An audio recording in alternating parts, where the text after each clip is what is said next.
ക്ലേശങ്ങൾ മാത്രം സഹിച്ചെന്നാലും അപ്പോഴും പാടും ഞാൻ ദൈവമേ, നീ എത്ര നല്ലവൻ.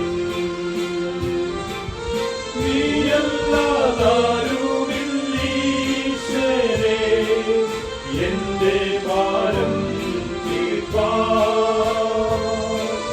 നീയല്ലാതാരുള്ളൂ രക്ഷക, എന്റെ പാപം തീർപ്പാൻ.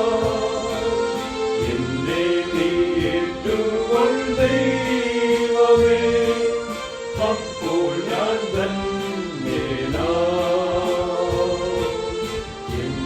നീ ഏറ്റുകൊണ്ട ദൈവമേ, അപ്പോൾ ഞാൻ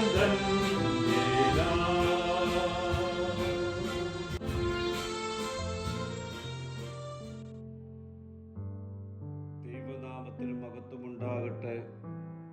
ഇന്നത്തെ പ്രഭാത ധ്യാനത്തിനായി 45 സങ്കീർത്തനം 14 വാക്യം.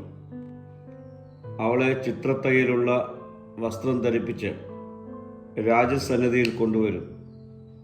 അവളുടെ തോഴിമാരായി കൂടെ നടക്കുന്ന കന്യകമാരെയും നിന്റെ അടുക്കൽ കൊണ്ടുവരും. രാജാവായ യേശുക്രിസ്തുവിൻ്റെ മണവാട്ടിയായ സഭയുടെ മഹത്വവും വിശുദ്ധിയും ഈ വാക്യത്തിലൂടെ ചിത്രീകരിക്കുന്നു. വിശ്വാസികൾ ക്രിസ്തുവിനോട് ചേർന്ന് സ്വർഗീയ രാജസത്തിലേക്ക് പ്രവേശിക്കേണ്ടവരാണ്. ചിത്രത്തയ്യലുള്ള വസ്ത്രം നീതിമാന്മാരുടെ വിശുദ്ധ പ്രവൃത്തികളെയും യേശുവിൻ്റെ രക്തത്താൽ കഴുകി വെളുപ്പിച്ച വിശുദ്ധിയെയും സൂചിപ്പിക്കുന്നു.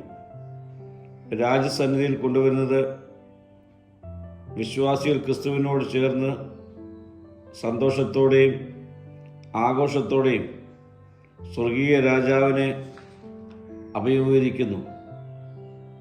തോഴിമാർ സഭയോടൊപ്പം കർത്താവിനെ സേവിക്കുന്നവരും വിശ്വാസത്തിൽ നടന്ന് രാജാവിൻ്റെ അടുക്കൽ എത്തുന്നവരുമാണ്.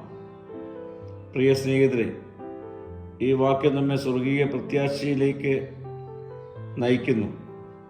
ഒരു ദിവസം സഭ ക്രിസ്തുവിനോട് ചേർക്കപ്പെടും. അന്ന് നമ്മുടെ ജീവിതത്തിൽ നിത്യ സന്തോഷം ആരംഭിക്കും. അന്ന് ദുഃഖവും കണ്ണുനീരും മാറും. ആ സ്വർഗീയ അനുഭവത്തിൽ എത്തുവാൻ വിശുദ്ധിയിൽ നമുക്ക് ജീവിക്കാം, കൃപയിൽ നിലനിൽക്കാം, കർത്താവിൻ്റെ വരവിനായി പ്രത്യാശയോടെ കാത്തിരിക്കാം.